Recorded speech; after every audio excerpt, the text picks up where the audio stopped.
There are dangerous hate groups in America. Who will warn us about them? The media have an answer. The Southern Poverty Law Center. The Southern Poverty Law Center. The Southern Poverty Law Center, based in that building in Alabama, calls itself the premier group monitoring hate groups. Looking at their map of such groups, you'd think America was consumed by hate. I once believed in the center's mission. Well-meaning people still do. Apple just gave them $1 million. But what donors don't know is that today the center smears people who don't deserve to be smeared. The presence of radical Islam. This woman grew up in Somalia, suffered female genital mutilation, so now she speaks out against radical Islam. For that, the center put her on its list. Multiculturalism failed these communities. This man was once an Islamic extremist, but then he decided radical Islam was wrong, and now he criticizes the radicals. The center labels him an anti-Muslim extremist, too. Join the fight against hate and bigotry. Visit splcenter.org. I do think that we have a problem with hate in this country. We put about 10 of these major hate groups out of business. The center's leaders, Richard Cohen and Morris Dees, would not talk to me. So commentator Nomiki Kant stepped up to defend them. They have a long history of fighting against extremists like the KKK. History, yes, but they labeled skeptical Muslims like Ayaan Hirsi Ali as haters. If you have a horrible experience with religion, that's one thing. It's another thing to use those experiences as ammunition against others who are practicing their religion peacefully. But they're just speaking, criticizing it. Of course she has the right to free speech, as does the Southern Poverty Law Center has a right to push back. We can stand together against hate. The center also calls the Family Research Council a hate group. The definition of a marriage is what it's been for 5,000 years. It's the union of a man and a woman. I often disagree with the council myself, but do they belong on this hate map? When they don't agree with you politically, they're going to list you as a hater. You are haters. You hate gays. No, I don't hate gay people, and I know gay people, and I have worked with gay people. But once you're labeled a hate group, you become a target. Developing now, word of a shooting at the Family Research Council there in Washington. One man was so enraged by what the center said about the Family Research Council, he went to their headquarters to kill people. A man shot a security guard in the arm. Fortunately, that guard stopped the man before he could shoot anyone else. He told the judge that he was there to kill as many of us as possible because we were a hate group. The council's offices were attacked by a guy with a gun. I mean, they don't deserve this. There's always extremists out there, and it's unfortunately the world that we live in, and you know, hopefully people can kind of separate that. The center also smears the Ruth Institute, a Christian group that believes gays should not have an equal right to adopt children. They're not haters. I like gay people. I have no problem with gay people. That's not the issue. The issue is, what are we doing with kids and the definition of who counts as a parent? What if a gay couple had a civil union and adopted kids? There could be cases where the best person for a particular child would be their Uncle Harry and his boyfriend. You know, that could be. But we owe it to the children to give them the best we can, which generally is a married mother and father. See, you're a hater. When the center put her on its hate map, the Ruth Institute's bank sent her this letter. We've determined that you're an organization that promotes hate, violence, harassment, and so therefore we're not doing business with you. And we went and checked our website, and we were already down. The Ruth Institute and the Family Research Council are still on the hate list. There's no appeal. I sure don't know how you get off. I suspect the center keeps its hate list long because crying hate brings in lots of money. Morris Dees' salary is more than my entire annual budget. So yeah, whatever they're doing, it pays. Years ago, Harper's Magazine reported that the center's the wealthiest civil rights group in America, one that spent most of its time and money on a fundraising campaign. Now, Morris Dees did once promise to stop fundraising once his endowment hit $55 million. But when he reached $55 million, he changed that to $100 million, saying that would allow them to cease costly fundraising. But when they reached $100 million, they didn't stop. Today, they have an endowment that now is over $320 million, much of which is in offshore accounts, Caymans and places like that. How do you know? Oh, we look at their 990s. And it says Cayman Islands? Yeah. They pay some of their people more than $400,000 a year. Well, It's 2017. It costs a lot of money to exist in this world. Give me a break. The Southern Poverty Law Center now lists people like Ben Carson, Laura Ingraham, and Jeannie Pirro as extremists. But it doesn't list Antifa, the hate group that beats up people on the right. The center's become a hate group itself. It's now a left-wing, money-grabbing slander machine.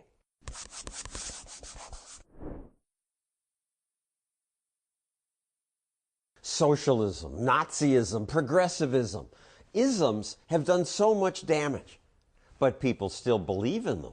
Here is an outline of all the systems of government. Matt Kibbe made this video about the Deadly-isms. At the bottom, you'll see the worst types of totalitarianism: National Socialism, Marxism, Communism. All of these far-right isms involve a lot of government control of the means of production. On the far left, you have socialism and Marxism and Maoism. All of these isms, we're told, are fundamentally different than those on the right, but when you think about it, they sort of feel the same. You still have government control of businesses and factories. There's no freedom of speech, there's no freedom of association, there's hardly any freedom at all. Pundits talk about these things in terms of right versus left. This phony left-right spectrum, it creates two problems. First of all, it keeps us fighting with each other. When we otherwise might find common values, we might find common ground, we might agree on the rules that hold civil society together. In truth, this whole left-right thing, it's the wrong way to think about political philosophy. Now, many Americans say, I'm not left or right, I'm in the middle. I like bipartisanship. Trouble is, when Republicans and Democrats agree, that usually means they've agreed to spend more of your money. That's what the politicians mean when they say, we're meeting in the middle. This celebrated middle of the road, where Republicans collude with Democrats to say bail out Wall Street, this can't be where the good stuff comes from, can it? No, most of the good stuff happens outside politics. It comes from millions of free people working together voluntarily. America's been spared totalitarianism and the other worst isms of the world. Capitalism is mostly good because it's voluntary. But it's not if it's crony capitalism, crapitalism, corporatism. Corporatism. This is big business in cahoots with big government. Fixing prices, raising costs, screwing the competition. This is pretty much where we are today. We got to big government corporatism with the help of experts, technocrats, people who say, we don't have any isms, we just want to do what works. I am not an ideologue. I'm not. Technocratic progressivism, like espoused by Barack Obama and his cohorts, is still an ism. We'll get to progressivism in this series. Yes, this is a series on different forms of government, the isms of the left and the right, but also the alternative. We're going to talk about liberty. We're going to talk about people cooperating. We're going to talk about entrepreneurship and all of the really cool things that happen when people are left free. Kibbe's bottom line? I'll be on your side as long as you don't hurt people and you don't take their stuff. That's a political philosophy to get behind.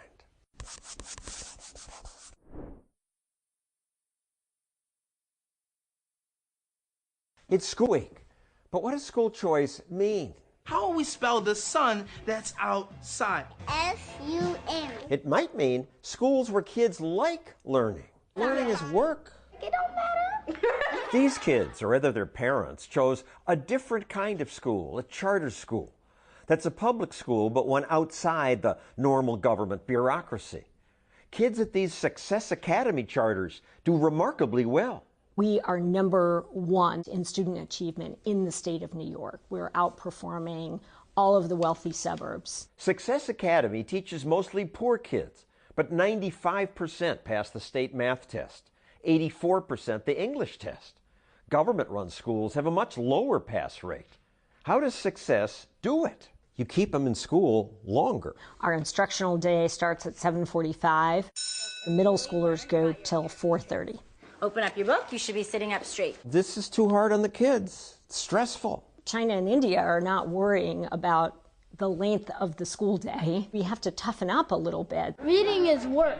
but it's rockin' awesome.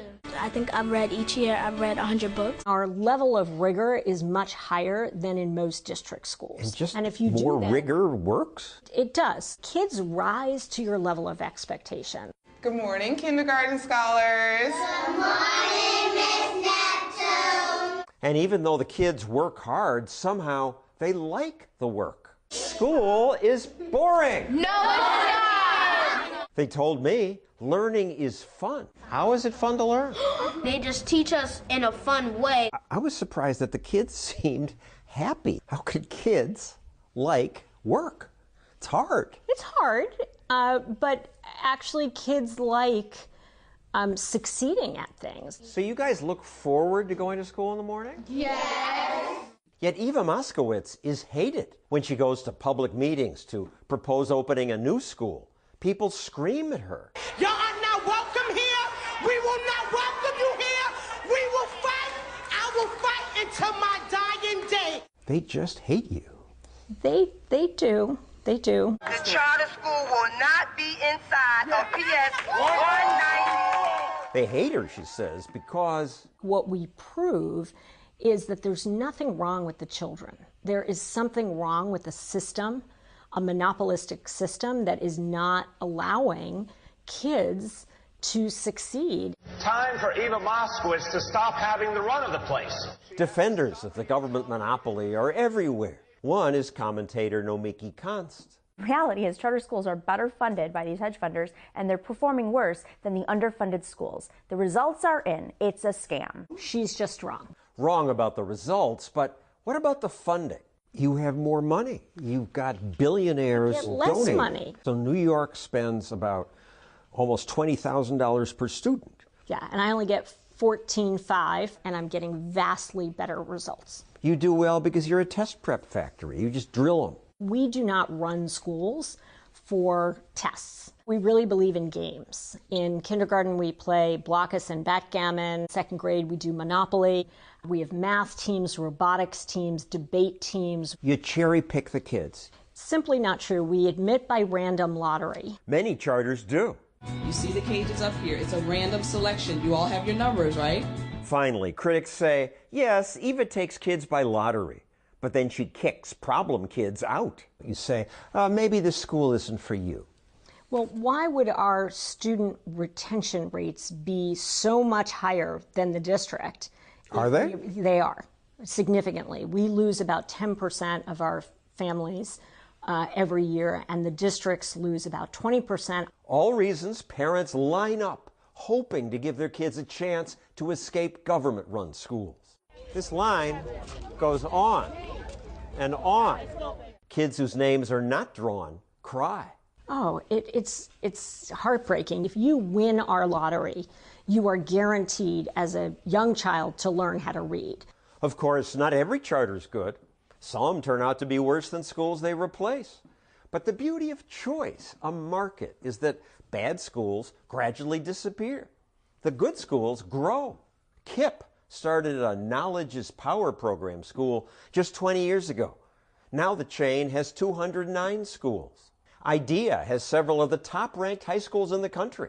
With 61 schools, it's now the fastest growing charter chain. And Eva Moskowitz now runs 46 schools. There's work to do on behalf of children, and I'm going to continue to do that work. Eva's the Democrat who once believed that government-run schools were fine. She explains that in her new book. What do you mean, the education of Eva? Were you dumb before? Well, no, I was not dumb, but I was blinded, I think, by a belief that big government was a good thing. What do you mean by they need freedom? Now Eva's been educated, and her students have discussions like this. Everybody has a different life, so they could do whatever they want.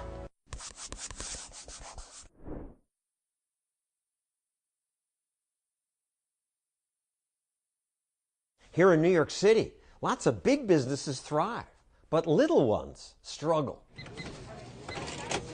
It's very difficult right now. For a small business, it's very difficult. Kamal Saleh, who runs this store, was hit with thousands of dollars in fines. The first time, I think, is $2,600. His crime? He sold 3 cigars for $8.89. 11 cents too cheap, says New York City. His customers can't believe it. It's BS. Kind of stupid in the sense that if somebody's willing to pay something. Not in New York City. Here, bureaucrats say tobacco must be sold for above a minimum floor price. Why? Because anti-tobacco crusader Dr. Kurt Ribisel told the Center for Disease Control very cheap products should no longer be available. It deters children from starting smoking. You suggest this at the CDC. New York says, good idea. It's also being considered very seriously in a number of jurisdictions in California. Why do you get to decide? No, I'm not deciding. I'm a person who studies these policies. I'll let the policymakers decide. Why do the politicians get to decide? Cigarettes are the most lethal product ever introduced. Thanks to Ribisel's recommendation, New York cigarette smokers now must pay at least $13 a pack. People still have the ability to buy it if they so choose. Just not poor people. We see much higher smoking rates among poor people, and so we need policies that are going to reduce tobacco use among poor people. I think it's outrageous. I mean, first of all, you're in a poor neighborhood, okay? And number two, a lot of people who smoke cigars are elderly people, seniors. You know, where are you going to charge $3 and more? They choose it, and the right to make your own choices is important.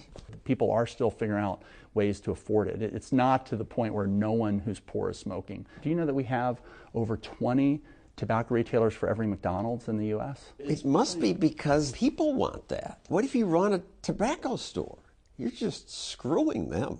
I want to see a transition toward thinking more about healthy food and beverage, because that's going to be the future of making money. At the CDC, Ribisel testified that it should also be government policy to reduce the number of tobacco stores. We're not interested in putting stores out of business or making people unemployed. Sounds like you are. They're going to find new products to sell. You're a bully. No, I think the tobacco industry is more of a bully. When I say fork it over, you fork it over. He referred us to this ad from the FDA. Cigarettes are bullies. They are, but New York's smoking police are worse. They use the power of the state to get their way, and their tobacco rules go on for 47 pages. And this is just for tobacco. For food and refrigeration and deliveries and everything else, the New York City Administrative Code could be thousands of pages long.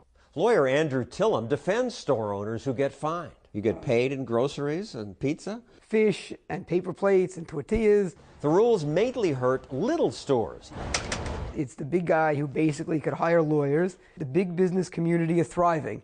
You see Starbucks, you see 7-Eleven, you see Walmart, you see Target. It's the little guy who's trying to, pinch his pennies and make $1 that has the biggest problem. Smoking hurts people. The city says we're just protecting people. And I'm not a smoking advocate, but I think in this country and in this city that people have the right to do the wrong thing. They ought to. We ought to. But we can't if the health police rule our lives.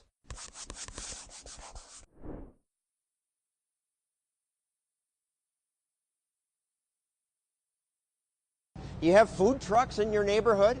I do. We have lots of them, and I like them. They provide good, different foods at good prices. Laura Peckerick drives a food truck in Chicago. She sells cupcakes, and the truck let her open a business without having to hire a staff and rent a whole building.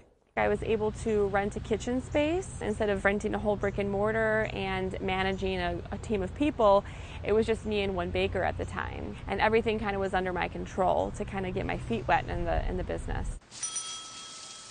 Joey Vanoni's a food truck entrepreneur in Baltimore. He sells pizza. Not just any pizza, delicious pizza. When did you get the idea to open this food truck? So I was looking around for some jobs and could not find anything. It's kind of a new idea. It really started taking off right around the recession, 2008 time frame. A lot of restaurant entrepreneurs, the capital they had was not enough to actually go out and start a restaurant on their own. Banks weren't willing to give loans, so the food truck phenomenon really took off. Food trucks are just a way for people to enter. Dick Carpenter of the Institute for Justice studied food trucks and concluded they're an important part of the economy because they provide a first rung for people starting out. The costs are often much less for a food truck, so it's a way for them to get into business and then grow that business into something bigger. But new rules now make that tougher. Some cities restrict food truck sales to 2 hours. Others tell food trucks you may not park near an established restaurant. It became ever more difficult to find parking locations when we went to the city to try to sell our cupcakes. I would have customers calling me, trying to find us, and I was like, I'm trying to find a parking spot. I'll post as soon as I land. Every moment that we're driving around and not parked in a location with our window open meant that we couldn't sell. Parking's limited because politicians want to protect existing restaurants. And you can't be 300 feet next to a restaurant that offers the same product. Well, there are pizzerias all over Baltimore, so that means Joey's severely restricted in where he can go. They're paying taxes. They had to use brick and mortar. Baltimore's just trying to keep things fair.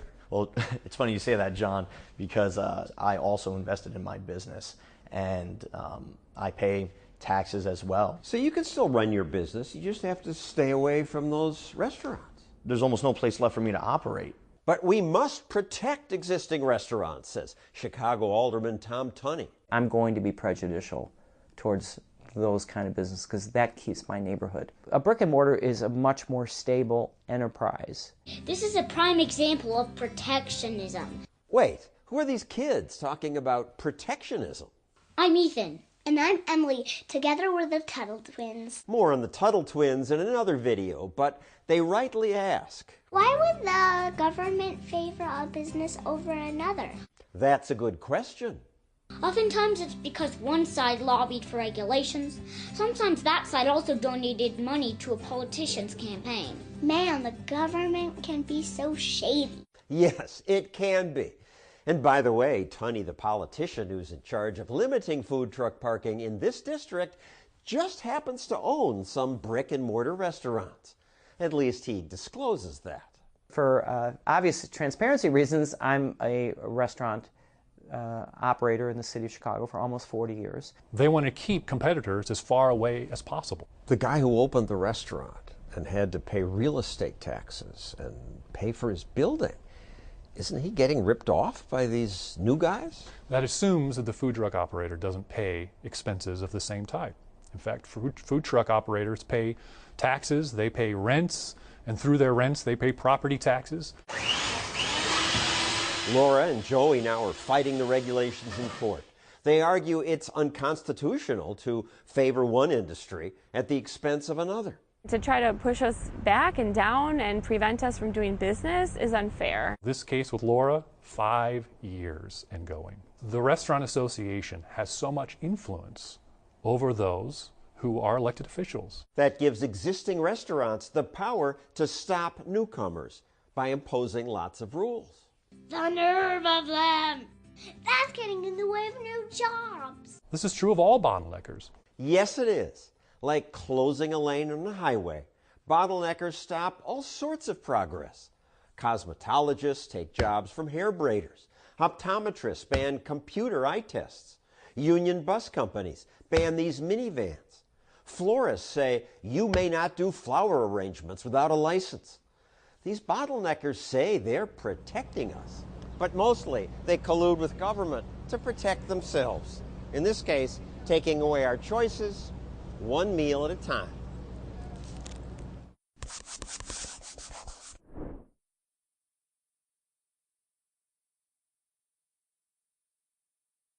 Do you read the New York Times? This paper drives me crazy.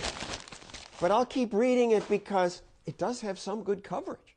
The paper spends money to send reporters all over the world. Good for them. This weekend, they even did a pretty fair profile of Sean Hannity, except for the pictures they chose. Mostly I read the Times because all my neighbors read it, and they believe what's in here.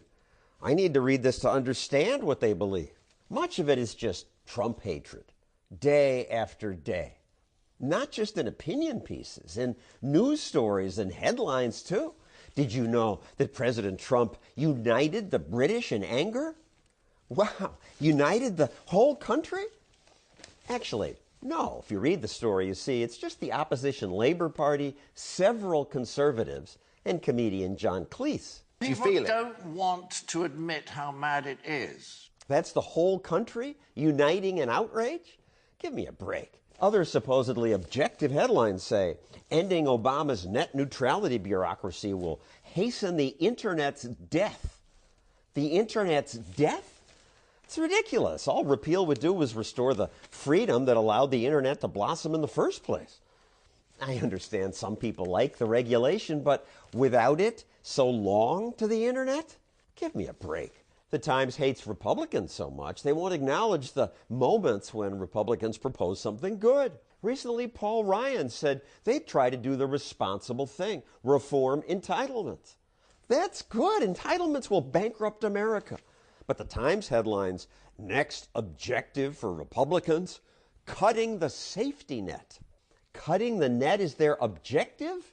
Entitlement dollars go mostly to richer people. The Times once applauded cutting that. But if Republicans support it, it's bad. No wonder President Trump says, You are fake news. Fake news. Fake news. But wait a second, it's not all fake. And we need newspapers to expose politicians when they, say, make stuff up. The audience was the biggest ever. This crowd was massive. Look how far back it goes. Trump does make things up. He also says, The failing New York Times. I call it the failing New York Times. The failing New York Times. But he's wrong about that, too. The Times isn't failing. It's gained readers since his election. 300,000 just last quarter. But strangely, this paper that's so worried about poor people is filled with glitzy advertising directed at the rich. They promote lavish apartments, purses that cost thousands of dollars, hugely expensive vacations, ludicrously expensive wristwatches. Even more repulsive is this recent full-page story on these Antifa thugs. The Times makes them sound fashionable and fun. Black is always in fashion. But these are thugs who physically attack people they disagree with. It's disgusting. What's with the Times spin? What to wear to smash the state? The look. Black work or military boots, ski masks, jackets, North Face brand. Wearing all black, says the Times, makes it easier for saboteurs to take the offensive against storefronts. Gee, thanks, New York Times. I hate so much of what's in that paper, but we'll read it so you don't have to.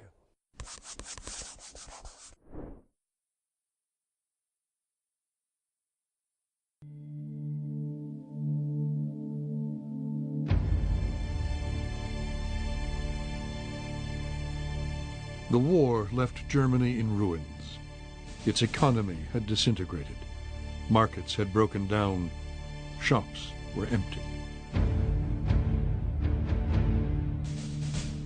Already the Russians occupied East Germany and were waiting for the rest to fall into their lap. In the American and British occupation zones, raging hyperinflation had made the German currency worthless. In the winter of 1948, the Allies appointed as Director of Economic Affairs a rotund, cigar-chomping economist named Ludwig Erhard. A staunch anti-Nazi, Erhard was a free market economist who shared many of Hayek's beliefs and ideas.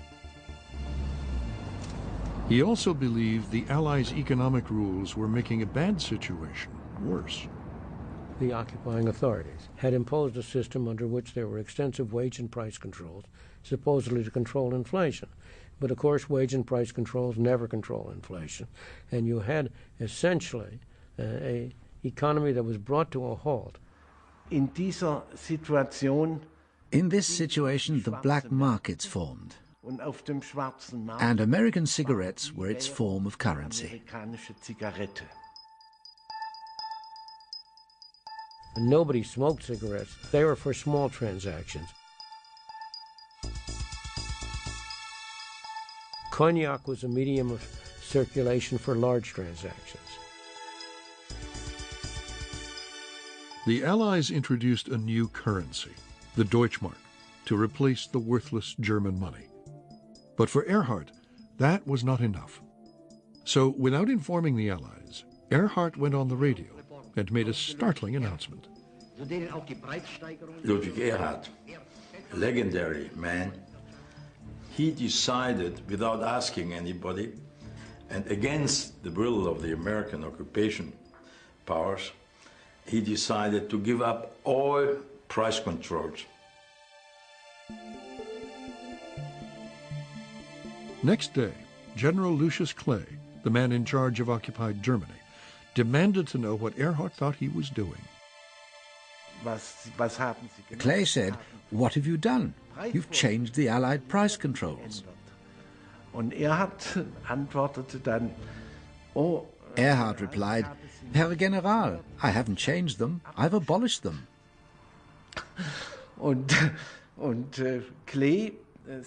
And Clay said, "My advisors tell me it's a big mistake." Ehrhardt replied, "Herr General, my advisors tell me the same thing."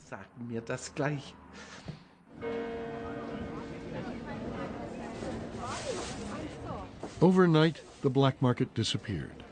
People stopped hoarding, and goods not seen for 10 years went on sale.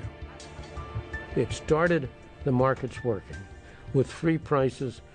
Instead of nothing being in the windows of the shops, everything started to come up. And that began the German economic miracle. Germany's social market economy combined free markets with a strong welfare state. Within a few years, Germany's social market economy overtook Britain's more planned economy. But back then, nobody wanted to model themselves on Germany. Most countries preferred to plan their economies.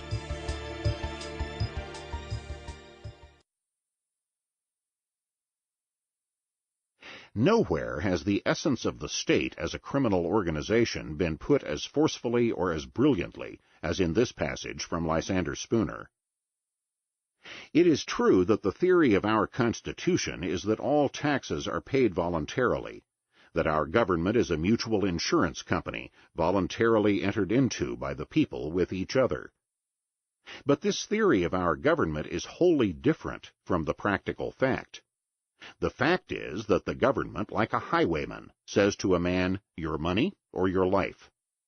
And many, if not most, taxes are paid under the compulsion of that threat. The government does not, indeed, waylay a man in a lonely place, spring upon him from the roadside, and, holding a pistol to his head, proceed to rifle his pockets.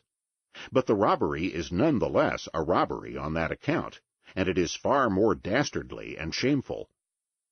The highwayman takes solely upon himself the responsibility, danger, and crime of his own act. He does not pretend that he has any rightful claim to your money, or that he intends to use it for your own benefit. He does not pretend to be anything but a robber. He has not acquired impudence enough to profess to be merely a protector, and that he takes men's money against their will merely to enable him to protect those infatuated travelers, who feel perfectly able to protect themselves, or do not appreciate his peculiar system of protection. He is too sensible a man to make such professions as these. Furthermore, having taken your money, he leaves you, as you wish him to do. He does not persist in following you on the road against your will, assuming to be your rightful sovereign on account of the protection he affords you. He does not keep protecting you by commanding you to bow down and serve him, by requiring you to do this and forbidding you to do that, by robbing you of more money as often as he finds it for his interest or pleasure to do so, and by branding you as a rebel, a traitor, and an enemy to your country, and shooting you down without mercy if you dispute his authority or resist his demands. He is too much of a gentleman to be guilty of such impostures and insults and villainies as these. In short, he does not, in addition to robbing you, attempt to make you either his dupe or his slave. Robert Nozick developed something called the Tale of the Slave. It's very brief, goes through 9 quick stages. Nozick invites you to imagine yourself as the slave in the story. Stage 1 is that you are indeed a slave subject to a brutal master who forces you to work for him and who beats you arbitrarily. In the second stage, the master lightens up a bit, and he beats you only for breaking the rules, and he even grants you some free time. In the third stage, we add the additional dimension that you are one of a group of slaves subject to this master. And this master, based on principles that are acceptable to all of you, decides how goods will be allocated among you. In the fourth stage, you even get some time off. You have to work for the master for only 3 days per week. The other 4 days are your own. In stage 5, you even get to work wherever you want, but you have to remit to the master 3/7 of your wages to correspond to the 3 days out of 7 that you once worked for him. He also retains the right to recall you into service in emergencies and to increase at any time the fraction of your wages to which he lays claim. Then, in stage 6, everyone, all let's say 10,000 slaves, except you, are granted the right to vote. So they get to decide what is allowed and what is not allowed. They get to decide what fraction of your wages will be taken away and what outlets the money will be spent on. In stage 7, you still don't have the right to vote, but you are allowed to try to persuade those who can vote to exercise their powers in a particular way. In stage 8, you are granted the right to vote, but only to break a tie. You write down your vote, and if a tie should occur, your vote is opened up and recorded. No tie has ever occurred. Finally, in stage 9, you are fully granted the right to vote. But this simply means, functionally, that, as in stage 8, in case of a tie, your vote carries the issue. But there has never been a tie. Nozick's question is this: at what stage between 1 and 9 did this become something other than the tale of a slave? That's the kind of mind-blowing question that makes you rethink everything you've been taught about taxation and society, government. It's the kind of thing that makes you skeptical of government propaganda from that moment on. And that's precisely why Nozick's question is never asked.